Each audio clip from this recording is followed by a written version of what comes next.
Welcome, welcome, welcome. Thank you so much for being here, and I am excited that you're here. I am just getting going. I could not get myself out of bed today. I don't know if you ever have those moments. I have not been able to sleep for the past few days prior to this, and it kind of adds up, does it not? So one thing that I have asked Spirit ahead of time, or I thought to myself, which direction are we going to go with this beautiful video today? And I do want to talk about the cards that have popped up for me recently. So this is a tarot deck that my mom gave to me a few years back. I absolutely adore it. It is my ultimate favorite deck of all time. It is the Rider Waite deck. The card that came out for me the other day, and I do believe that this is very, very essential because I keep seeing the same thing over and over and over again. Now, that can be for many different reasons why you keep seeing the same thing over and over again, but I do feel like this is something that Spirit is encouraging me to share with you as well. And I think you'll be excited about this. The card is the Magician. Now, the Magician is fantastic in so many different ways. It is all about manifesting, creating the life that you want, transmuting energy, this life force energy that emanates pretty much everything, right?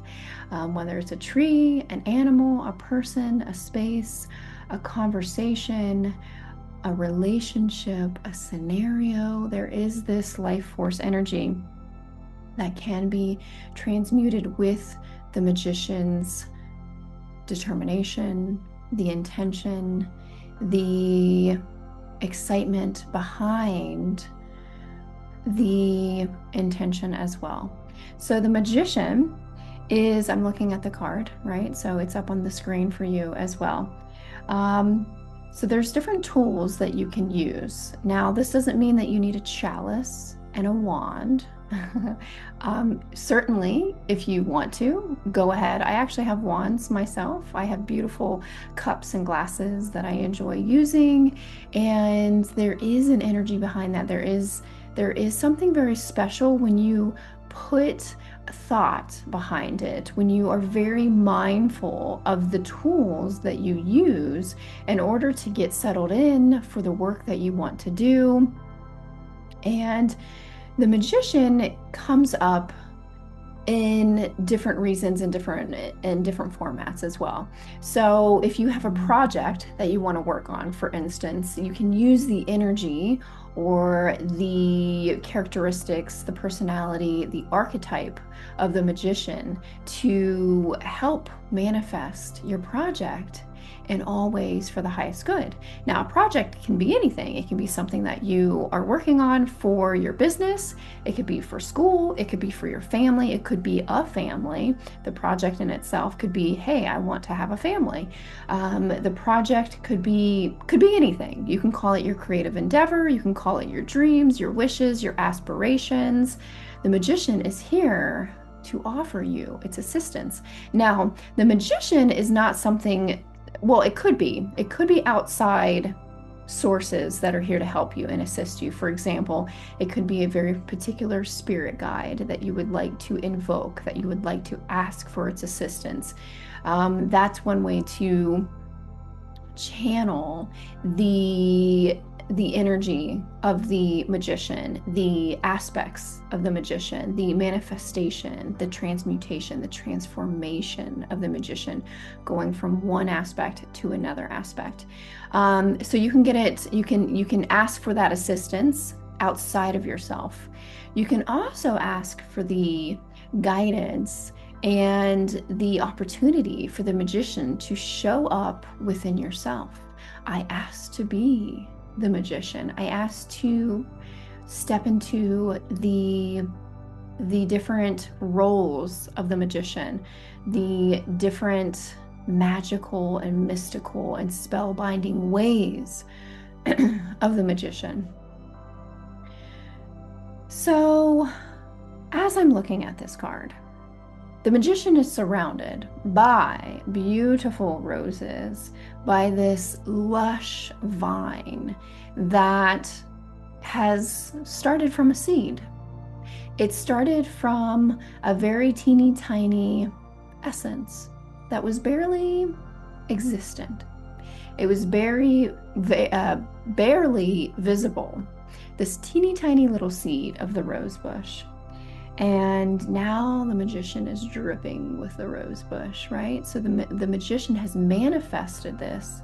So these terms may seem quite vague, and that is the magic in itself, because most texts, sacred texts, will show up as symbolism, will show up as an allegory, will show up in a format for you to utilize in a way that best benefits you, in a way that you can use and apply the information.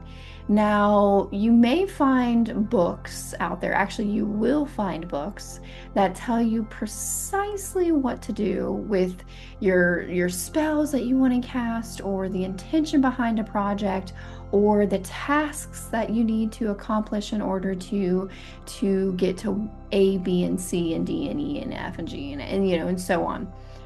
To me, in my opinion, I would like to use those as a starting point in the magic that I create, in the manifestation of my own life. Now, if you would like to follow someone else's protocol with exactly how they do something, then so be it, and try that out and go for it. But most of the time, you know, in my opinion, in my work and the things that I have created for myself and my business and my family has been more based on my own intuition. It certainly has been filled with guidance from books, especially self-help books, hence the self-help psychic. But Spirit is encouraging you to use the aspects of the magician in a way that you feel best fits your scenario and the outcome that you want. So in any situation, you can use what is being provided for you in a way of guidance, in a way of lighting the path ahead of you. I'm thinking of the Hermit as well. So the Hermit, we won't get too far into that. I'm sure I will talk about the Hermit in another video if I have not already.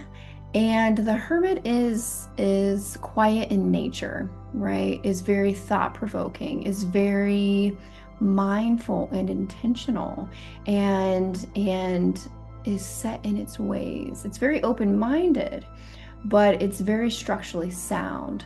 And so as you combine the Hermit with the magician, as well as the Priestess, I'm wanting to talk about as well, using your intuition and the sacredness, your dreams will come true. Not overnight necessarily, maybe unexpectedly, but it takes time. It takes time to create the reality that you want. And oftentimes, timing is not based on what you think. Instead, it is based on something quite mysterious, divine, universal. And that's the magic. And magic is allowing yourself to be open enough to receive in ways that are indeed the best for you. Now, this can be challenging because we want to manifest much faster. We want things now, especially in this technology phase of human consciousness. Things are given to us so quickly as far as researching. I mean, I remember when I was younger and I used to have to look through encyclopedias to find an answer, through a dictionary. It would take time to get to the surface of the answer of what you're seeking. Now you can just verbally ask for what it is that you're looking for, and there is the source of the information that you're looking for. But there is truly, truly beauty and this sense of mysteriousness when you allow for the magic to unfold in in a way that you don't quite understand. Now, this can be, again, challenging and hard to accept because with our own minds and our own egos, we want to know everything right now. But that's not the way the magician works, right? That's not typically how it works. But if you continue to persist and you continue to be open enough to allow for this mysteriousness to settle into your life, you will notice that the signs will be given to you. You will continue to be guided in a way that will lead you onto your next path and onto your next step. So, this is just the beginning of the magician's way. You are the magician, my dear. You are the magician of your own life. How do you want that to look? How do you want that to feel? How do you want that to be presented? You get to choose. You may be in a certain circumstance that, again, feels challenging. That word keeps popping up. And yet, now that you have awareness, now that you recognize it, you, my dear, get to choose the way in which you would like to perceive the situation in the scenario, and to know that there is always a way for your magic to manifest, and always for the highest good. That is it for now. Please continue to reach out. Comment below what was most helpful for you, what stood out in this video, and what would you like to see next on Tuning In with me, Tabitha, the Self-Help Psychic. Until next time, take care, trust your intuition, and continue to follow its loving guidance. And so it is.